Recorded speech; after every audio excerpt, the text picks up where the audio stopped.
একটা সময় ছিল যে মেয়েটা একদমই চুপচাপ, কারোর কথা কাটিয়ে ওঠার সাহস ছিল না, নিজের কষ্ট নিজের ভেতরেই গিলে নিত। মনে হতো চুপ থাকাতেই সব ঠিক থাকবে, কিন্তু সময়ের সঙ্গে সঙ্গে পরিস্থিতি মানুষকে বদলাতে শেখায়। শেখায় নিজের আত্মসম্মান কিভাবে রক্ষা করতে হয়, কখন মুখ খুলতে হয় আর কখন চুপ থাকা অপরাধ হয়ে দাঁড়ায়। মেয়েরা খুব কম ক্ষেত্রেই জন্মগতভাবে ঠোঁটকাটা বা জেদিও বলা হয়, বরং সমাজ, পরিবার, পরিস্থিতি তাকে ধীরে ধীরে কথা বলা শেখায়। যদি সেই আঘাতগুলো আসে নিজের পরিবার বলা মানুষগুলোর থেকে, তখন চুপ থাকাটা আর সম্ভব হয়ে ওঠে না। একটা মেয়ে নিজের মা বাবার বাড়ি ছেড়ে আসে অনেক স্বপ্ন নিয়ে, ভাবে এখানেই সে সংসার গড়বে, এখানেই সে নিজের সব ভালোবাসা উজাড় করে দেবে, নিজের পরিচয়, নিজের চাওয়া পাওয়া, এমনকি অনেক সময় নিজের ইচ্ছেগুলোকেও পিছনে ফেলে দেয় সংসার নামক এক বড় দায়িত্বের জন্য।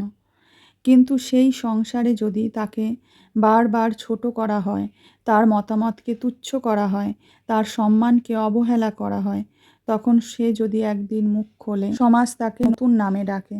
তখন সে হয়ে যায় ঠোঁটকাটা, অহংকারী, জেদি। কেউ আর দেখতে চায় না যে এই কথাগুলোর পিছনে কত বছরের চাপা কান্না, কত অপমান, গিলে ফেলা রাগ, কত না বলা কষ্ট জমে আছে।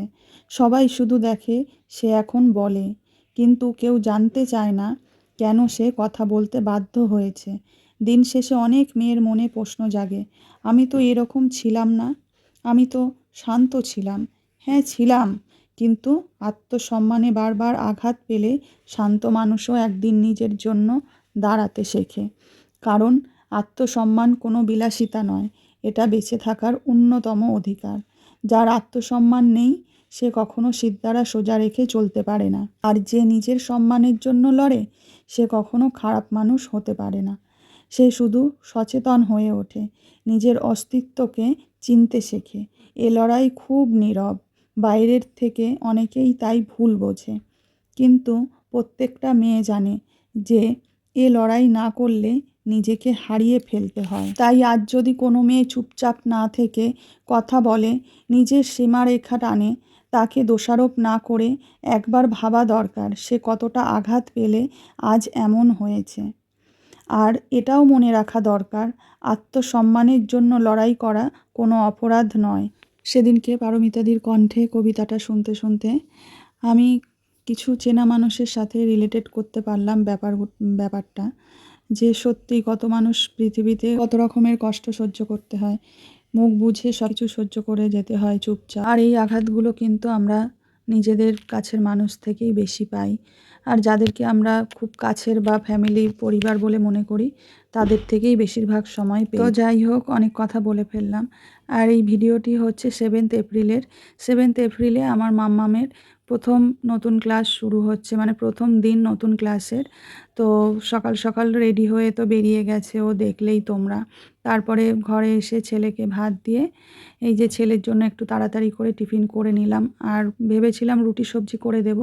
তো ও বললো, না মা আজকে আমি রুটি নেব না, আমাকে একটু আজকে ম্যাগি করে দাও। তাই একটু বিনস গাজর দিয়ে ম্যাগি করে দিলাম চটজলদি করে। আর মেয়ে যেহেতু প্রথম দিন তাড়াতাড়ি ছুটি হয়ে যাবে, নতুন ক্লাসের প্রথম দিন তাড়াতাড়ি ছুটি হয়ে যাবে, তাই ওকে হালকা টিফিন দিয়েছি, একটু বিস্কিট আর কলা দিয়ে দিয়েছি একটা। ও তাই নিয়ে গেছে, আর সকালবেলায় ও ভাত খেয়ে গেছে। এবছর যেহেতু ছেলে ক্লাস 10-এ উঠেছে, তো ওদের যেদিন রিপোর্ট কার্ড দিয়েছে তার পরের দিন থেকেই স্কুল শুরু হয়ে গেছে, ক্লাস হচ্ছে রেগুলার। এতদিন হাফ স্কুল হতো, মানে ওই 12টায় ছুটি হয়ে যেত, আর এখন 7th এপ্রিল থেকে ফুল স্কুল হচ্ছে। তো তারপরে তো আমি ঘরে চলে আসলাম ছেলে বেরিয়ে যাওয়ার পরে। এই দেখো বিছানাপত্র কিছুই গোছানো হয়নি, সকালবেলায় সম্ভব হয় না, কারণ সকালবেলায় ঘুম থেকে উঠেই আগে টিফিন আর ব্রেকফাস্ট করে নিই, তারপরে তো ওদেরকে রেডি করাতে হয়, ওরা বেরিয়ে যায়, তারপরেই ঘরে এসে বিছানাটা গুছাই। তো যাই হোক, এই দেখো তুড়ি মেরে আজকে বিছানাটা গুছিয়ে ফেললাম। আর মাঝে মাঝে ভাবি সত্যি তুড়ি মেরে যদি এরকম সমস্ত কাজগুলোই তাড়াতাড়ি করে নেওয়া যেত তাহলে কতই না ভালো হতো, আরও মনে হয় আরও অনেক কাজ করতে পারতাম। তো যাই হোক, বিছানা গুছিয়ে ঘর পরিষ্কার করে তারপরে আমি স্নান করে নিলাম। স্নানটা সকালেই করে নিই একবারে, কারণ এরপরে বাজার আসলে বাজার গুছিয়ে তারপরে রান্না করতে ঢুকি, না হলে রান্না করতে করতে অনেকটাই বেলা হয়ে যায়, তখন আবার স্নান করতে দেরি হয়ে যায়।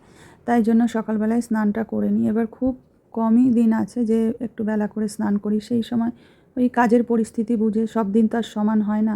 আর এখনও যেহেতু বাড়ির কাজ চলছে টুকটাক করে, তো ওই জন্য একটু মাঝে মাঝে এলোমেলো হয়ে যায়, সব কিছু টাইম মতন করতে পারি না। ঘর সংসার সামলাতে সামলাতে আর এদিকেও ভিডিও আমি রেগুলার আপলোড করতে পারি না, কারণ হয়ে ওঠে না, সম্ভব হয় না সময় মতো। মেন হচ্ছে মানে আমার রিলস ভিডিওর থেকে লং ভিডিও করতে বেশি ভালো লাগে, যেহেতু প্রোফাইলটাকে এঙ্গেজমেন্ট রাখতে হবে, তো এঙ্গেজমেন্টটা ঠিক রাখতে হবে, তাই জন্যই রেগুলার রিলস ভিডিও দিয়ে এঙ্গেজ রাখি। তো কিছু করার নেই, ফেসবুকের যেরকম সিস্টেম আছে সেই সিস্টেমেই চলছে। আর আমার ব্লগ ভিডিও, লং ভিডিও এগুলো করতেই বেশি ভালো লাগে। তো সময়ের অভাবে যেহেতু হয়ে ওঠে না, মানে লং ভিডিও করতে এডিটিং করার দরকার হয়, এডিটিং করতে গেলে তো একটু সময় লাগে, তারপরে ভয়েস ওভার দিতে হয়, সেখানেও সময় লাগে।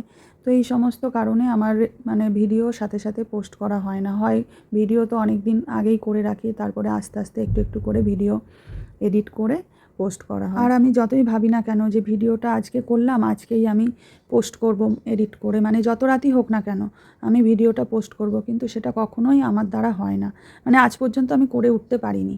এবার কি করব, মানে এই যে এই ভিডিওটাই যেমন সেই 7 এপ্রিলে করা হয়েছে, আর আজকে হচ্ছে এডিট করছি, মানে ভয়েস ওভার দিচ্ছি। তো কি করব, কিছু করার নেই, ওই একটু একটু করে কাজটা করি, মানে কন্টিনিউ করার চেষ্টা করছি। মানে ভাবি যে কনসিস্টেন্সিটা মেনটেন করব, বা রেগুলার পোস্ট একটা অরিজিনাল ভিডিও বা লং ভিডিও দেওয়ার চেষ্টা করব, কিন্তু সেটা তো সম্ভবই হয় না। তো যখন যেরকম পারছি সেরকমই করার চেষ্টা করছি। তো আরও অনেক কিছু শিখতেও হবে আমাকে, যেহেতু আমি অত ভালো এডিটিংও জানি না।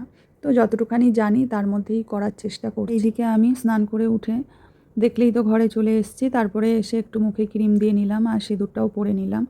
আর এই যে তারপরে কাজলটা পরে নিচ্ছি। আর এই কাজল পরা তো আমার অনেক আগের থেকেই একটা অভ্যেস বলতে পারো। তো আমার ভালো লাগে কাজল পরে থাকতে সব সময়। আর এমন এখন অভ্যেস হয়ে গেছে যে কাজল ছাড়া চোখ দুটোও ভালো লাগে না। আমার ভিডিওগুলো তোমাদের কাছে কেমন লাগছে অবশ্যই একটি কমেন্ট করে জানিও, তাহলে আমি আরও উৎসাহ পাবো নতুন ভিডিও বানানো। আর সত্যি কথা বলতে তোমরা সাপোর্ট করো বলেই এই জন্য এখনও ভিডিও বানানোর ইচ্ছেটা আছে। মানে ভিডিও বানাচ্ছি, কম হোক তাও বানাচ্ছি, তো ইচ্ছেটা তো আছে। তো জানি আগামীকাল তোমরা পাশে থাকবে, আরও সাপোর্ট করবে, আরও যদি ভালো ভালো কন্টেন্ট তোমাদের সামনে দিতে পারি তাহলে তোমরা নিশ্চয়ই আমার পাশে থাকবে, এইটুখানি ভরসা তোমাদের উপরে আছে। আজকে সকালে আমার আর আমার হাজব্যান্ডের জন্য ব্রেকফাস্টে করে নিয়েছিলাম ওটসের খিচুড়ি, তার সাথে একটু স্যালাড নিয়েছিলাম আর একটু টক দই। ওটস আর মুগ ডালের খিচুড়িটা কিন্তু বেশ লাগে গরম গরম খেতে, আর এটা কিন্তু বেশ হেলদিও খাবার। তো যাই হোক, সকালবেলায় খেয়ে নিলাম। আর আজকের ব্লগটি এখানেই শেষ করছি। তোমাদের কাছে কেমন লাগলো অবশ্যই কমেন্ট করে জানিও। দেখা হবে আবার অন্য একটি ব্লগ ভিডিওতে। Tata, by.